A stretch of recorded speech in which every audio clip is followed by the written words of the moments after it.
Happy Wednesday morning po sa inyo lahat mga kapatid. Salamat sa ating Panginoon sa panibagong buhay, lakas at umaga na punong-puno ng pag-asa.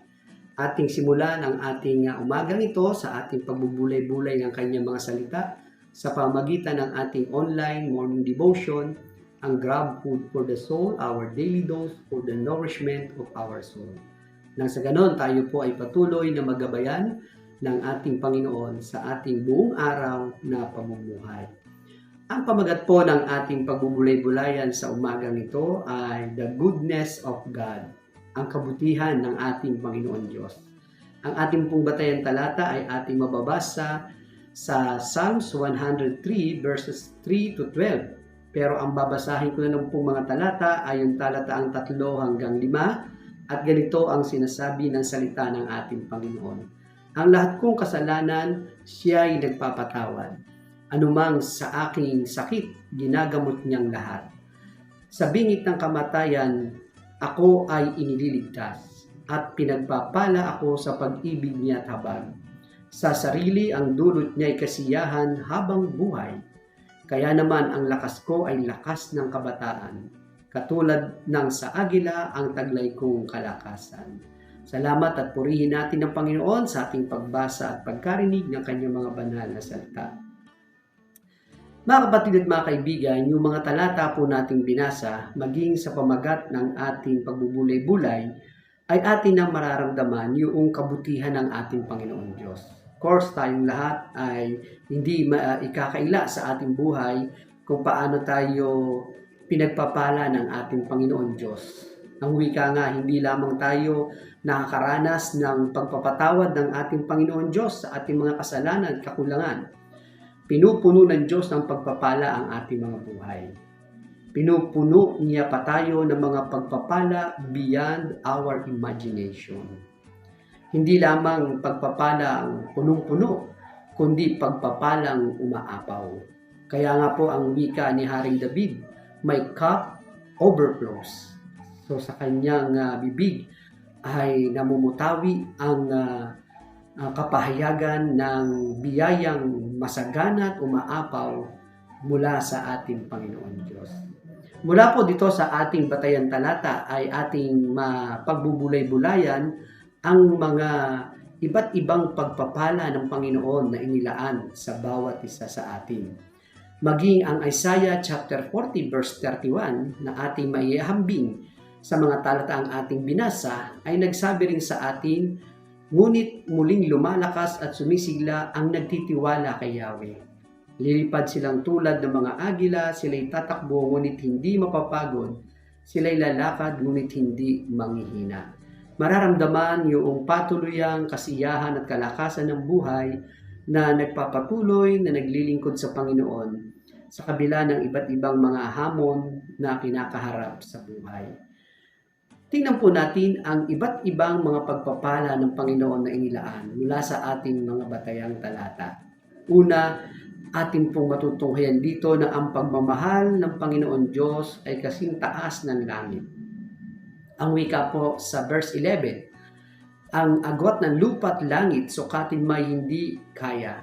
Gayon ang pag-ibig ng Panginoon Diyos sa may mga takot sa Kanya. Ganon din ang dinagdag sa Psalms 103 verse 17. Ngunit ang pag-ibig ni Yahweh ay tunay na walang hanggan. Sa sino man na sa Kanya'y may takot at pagmamahal, ang matuwid niyang gawa ay wala ring katapusan. Mga kapatid at mga kaibigan, kay sarap isipin na ang pag-ibig ng ating Panginoon Diyos ay walang hanggan.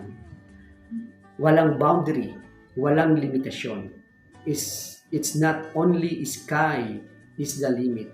There is no sky to limit God's love. Salamat sa pag-ibig ng Panginoon na walang limitasyon sa bawat isa sa atin.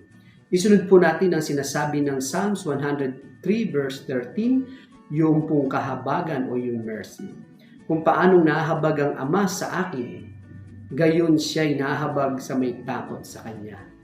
Bagamat ang ginamit ditong salitang Ama, ang mercy at ang bahay bata ay nagmula sa magkaparehong salitang ugat.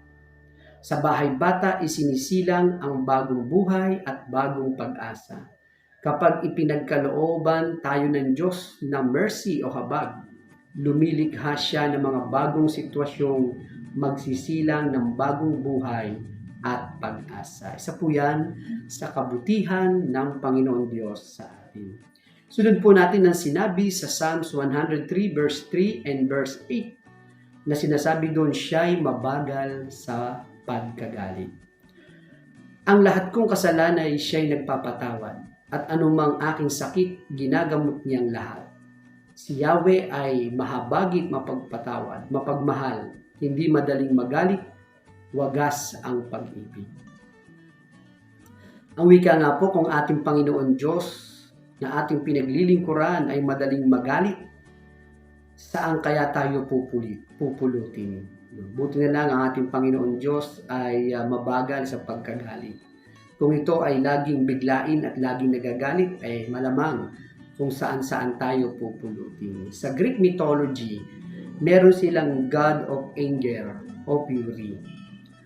Our God is not only slow to anger, but is full of constant love. Hindi siya pabago-bago, hindi siya naapektuhan ng anumang mga sirkumstansya. Ganyan ang ating Panginoon Diyos kabuti sa bawat isa sa atin. Dagdag po natin ang sinasabi ng awit 103 verse 9, na hindi siya nagkikimkim ng galit. Banayad nga kung magalit, hindi siya nagtatanim yaong taglay niyang galit, hindi niya kinikimkim. Ito ang malaking problema nating mga tao. Marami sa atin ang nagkikimkim o nagtatanim tayo ng galit mula doon sa mga tao na ating nakasamaan ng loob o nakagawa sa atin ng mga hindi magagandang bagay. At ang malungkot pa nga, napakatagal kimkimin, napakatagal itago sa loob yung nadaramang galit doon sa isang tao. Ilang henerasyon na ang lumipas, ilang panahon na at ilang taon na, kim pa rin yung puot o galit na kanyang nadarama. Ang tinatanim ng marami, ng wika nga, kapag nagtanim ng galit, ay aani rin ng galit. Kaya ang kabutihan ng Panginoon Diyos sa atin, siya ay hindi nagkikimkim ng galit. Sumunod po sa awit 103 verse 10, ang wika nga doon, siya hindi naniningil. Di katumbas ng pagsuway kung siya ay magparusa. Hindi tayo sinisingil bagamat tayo'y may sala. Anumang kasalanan gawin natin sa ating mga kapwa ay utang natin sa Diyos. Siguro'y o malamang tayo ay baon na sa utang sa ating Panginoon. At kung tayo ay kanyang sisingilin, ay talagang kulang pa ang ating mga naibayad o maibabayad sa ating napakaraming mga nagawang pagkukulang. Ngunit salamat, isa sa kabutihan ng Panginoon Diyos sa atin ay hindi siya naniningil, banayad sa pagkagalit. Kaya magpatuloy tayong magparangal sa ating Panginoong Diyos na napakabuti. Ang panghuli po ay sinasabi sa awit 103 verse 12. At idadagdag din po natin ang sinabi sa Jeremias 31:34b, na ito ang sinasabi, inaalis niya ang ating mga pagkakasala. Kung gaano kalayo ang silangan sa kanluran, gayon din niya inaalis sa atin ang ating mga kasalanan. Sapagkat patatawarin ko sila sa kanilang kasalanan at kalilimutan ko na ang kanilang mga kasamaan. Kapag ang ating Panginoon Diyos ay nagpatawad, kasama ang paglimot. When God forgives, He forgets. Ganon kabuti ang ating Panginoon Diyos. Mga minamahal na kaibigan, mga kapatid sa Panginoon, salamat sa pagpapatawad ng ating Panginoon sa ating mga kasalanan. Salamat sa kanyang paglimot at pagpapanumbalik sa atin bilang kanyang mga anak. Salamat sa pag-ibig at biyayang walang limitasyon ng ating Panginoon. Hindi kumukupas, hindi nagmamaliw, kahapon, ngayon, at bukas. Tayo po ay manalangin. Salamat po, Panginoon Diyos, sa umagang ito, sa iyo pong paggising sa amin. Salamat sa panibagong pag-asa ng buhay, at salamat, Panginoon, sa iyong kabutihan. Muli, Panginoon, ang aming samot dalangin sa iyong pagpalang kamay, ang iyong pong pag-iingat sa mga papasok ngayon sa trabaho at sa paaralan. Makarating po silang lahat ng ligtas at payapa, at ang buong mga panahon na kanilang ilalagi sa work and school ay iyo pong maipagkaloob, Panginoon Diyos, ang karunungan at kalakasan sa bawat isa. Panginoon, patuloy po kaming lumalapit sa iyo na mayroong pagpakumbaba upang idulog ang aming mga kapatid na may mga karamdaman. At sino man sa amin ngayon nakikinig na mayroong tinataglay na karamdaman, ang aming pananampalataya sa iyo, Panginoon, ang kagalingan ay mararanasan ng bawat isa sa amin. Salamat po, Panginoon, sa iyong kabutihan, napakarami. Hindi namin kayang bilangin ang lahat ng iyong biyaya sa buhay namin. Sa pangalan ni Jesus, ito po ang aming dalangin. Amen. Papuri at pasasalamat sa ating Panginoon Diyos, at salamat din po sa inyong pagsama sa akin sa ating pong pagbubulay-bulay ng kanyang mga salita. A friendly reminder po sa bawat isa, be Christ-like in your workplace today, tumayo at maglingkod.